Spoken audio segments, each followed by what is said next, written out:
California నుండి రామ్ గోపాల్ వర్మ వారి గురించి హెల్ప్ లైన్ డైల్ చేసి మరి వచ్చారు. ఆయన ఇన్ పర్సన్ మీట్ అవుతున్నారు. సార్ మీలో హ్యూమానిటీ లేదంటారు, మీరు హ్యూమన్ ఎలా బిహేవ్ చేస్తున్నారు? అంటే ఎలా మీరే చెప్తూ ఉంటారు కదా సార్, హ్యూమన్గా మీ ఫ్యాన్స్ అందరు వచ్చారు. అంటే నటిస్తాను హ్యూమన్ లాగా. Who is the most favourite person in the TTA? టీటీలో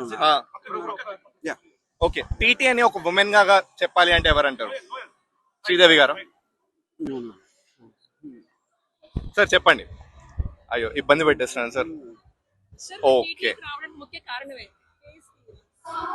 రావాలనిపించింది అంటారు. సార్ టీవీ9 లో రజనీకాంత్ గారికి మీరు ఫేవరెట్ ఎందుకు తెలుసా? జెన్జీ మొత్తం వాళ్ళందరికీ ఆయన తెలిసింది మీ వల్లే, మీ ఇంటర్వ్యూస్ అండ్ ఆల్. సో అలా మీరు నెక్స్ట్ టీవీ9 ఎప్పుడు వస్తున్నారు? సార్ ఒక చిన్న స్పీచ్, అంతమంది వెయిట్ చేస్తున్నారు మీకోసం. ఓ 30 సెకండ్ ఏమైనా మాట్లాడండి sir. Anyway, I'm just excited to take part in this whole thing, and I'm looking forward to having some directors interview with Sandeep, and yeah.